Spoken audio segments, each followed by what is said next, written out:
Prop 23. I'm voting no, but this is written very misleadingly. There's a lot of fine print that you got to read through because they kind of write it up to sound like some nice and pleasant thing, as a lot of these propositions are written. So let's go ahead and read what it initially says, and then I'll go into detail the fine print.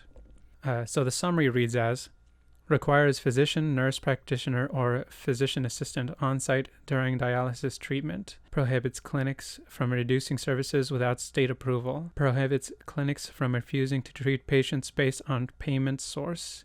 Fiscal impact. Increased state and local government costs, likely in the low tens of millions of dollars annually. What your vote means.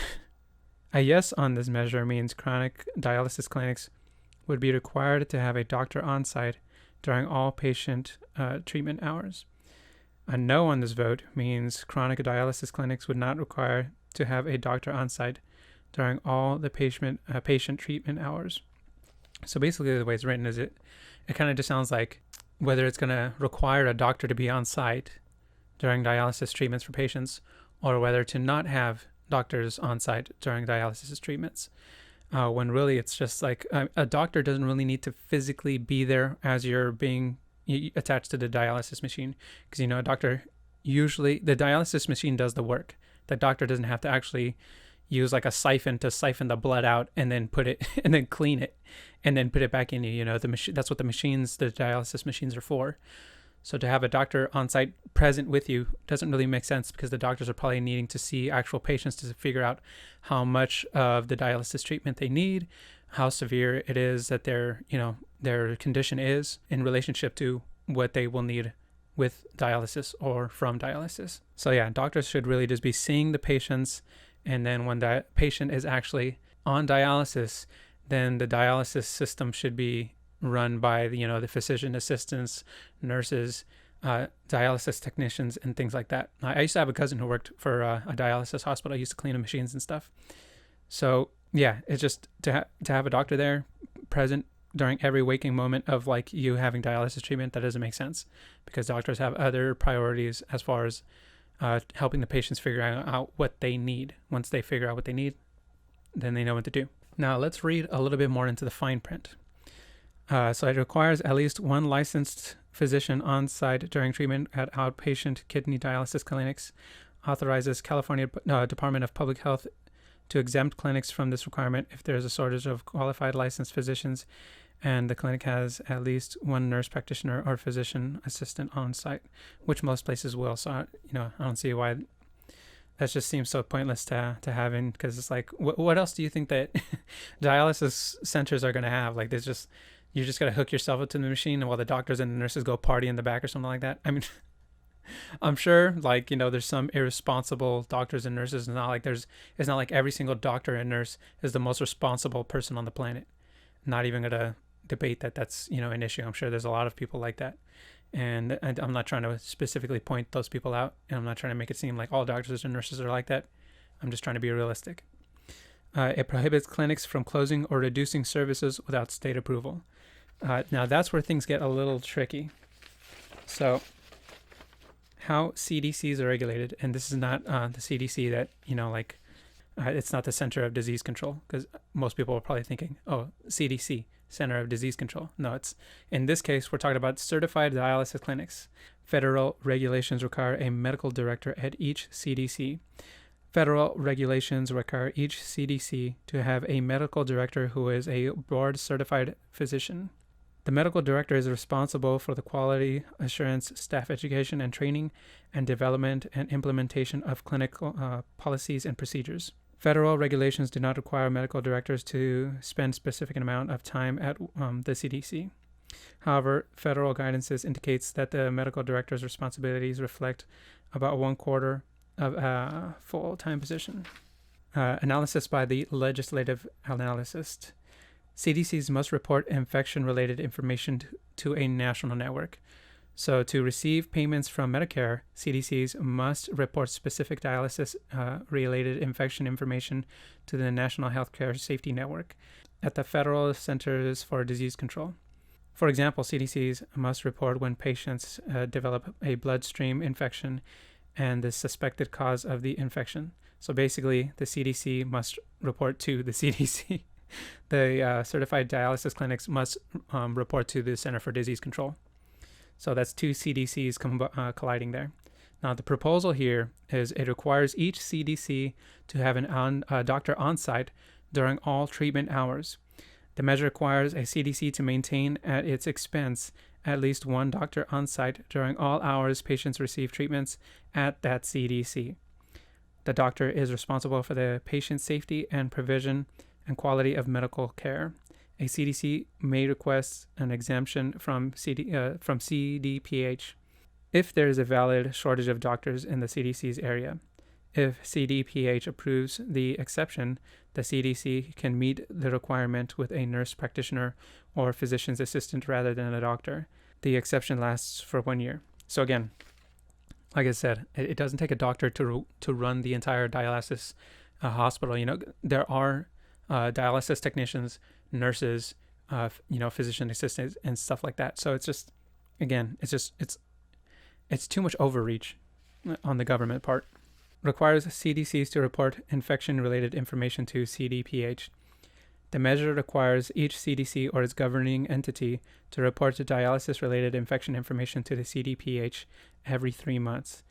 CDPH must specify which information CDCs should report and how and when to report the information.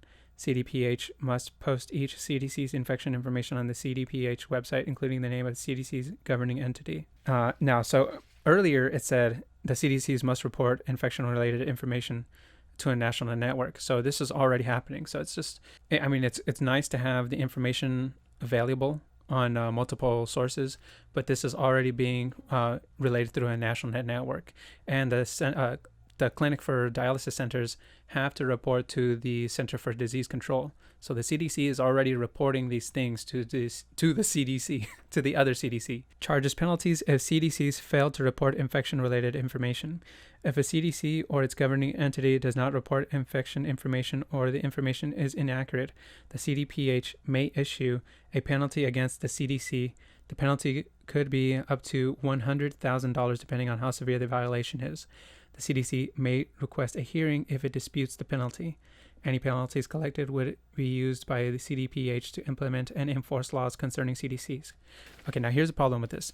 These dialysis clinics should be held accountable for any disease-related injuries.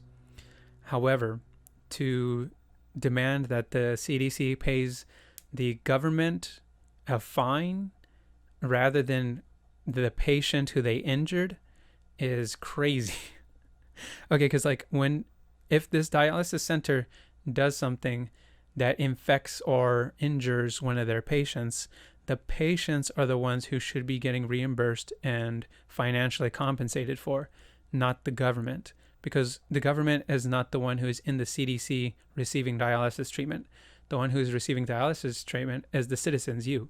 So if you get injured or you get infected or something happens where this dialysis center does something irresponsible, you are the person who should be compensated, not the government. That makes no sense. That's what I'm talking about. This fine print is so sneaky. Requires CDCs to notify and obtain consent from CDPH before closing or substantially reducing services. If a CDC plans to close or significantly reduce its services, the measures requires the CDC or its governing entity to notify the CDPH in writing and obtain CDPH's written consent. The measure allows the CDPH to determine whether or not to consent. It allows the CDPH to base its decision on such information as the CDC's financial resources and the CDC's plan for ensuring patients have uninterrupted dialysis care. A CDC may dispute CDPH's decision by requesting a hearing. Okay, here's another problem. The CDPH is not going to know the financial situation of every single CDC.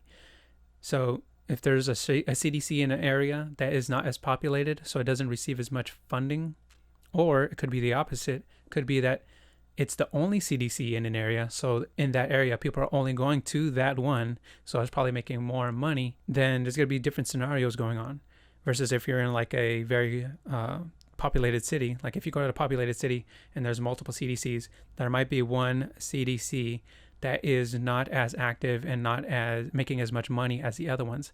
So they might have to close down. So you can't be like asking the government's permission to, hey, can I close down my dialysis clinic because we don't even make enough money to run the center. So it's like, why do I have to ask permission if it's not even possible to run the dialysis center?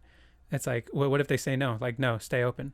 Oh, okay, well, with what resources? We don't even have the resources to stay open. How am I supposed to stay open and run this business when there's no income, or there's not enough income? You know, how do I pay for these doctors that you want mandated to be here at all times when there's no money to pay the doctors? Doesn't make sense. Fiscal effects. Increased costs for dialysis clinics affect the state and local costs. How the measure increases costs for CDCs. Man, this is crazy. Overall, the measure provisions would increase the costs for CDCs, in particular the measure's requirement that each CDC have a doctor on site during all treatment hours would increase each CDC's cost by several $100,000 annually on average. Other requirements of the measure would not significantly increase CDC costs, but it would still increase them by hundreds of thousands of dollars. Okay. Clinics would respond to higher costs in different ways. The costs to have a doctor on site would affect individual CDCs differently depending on their finances.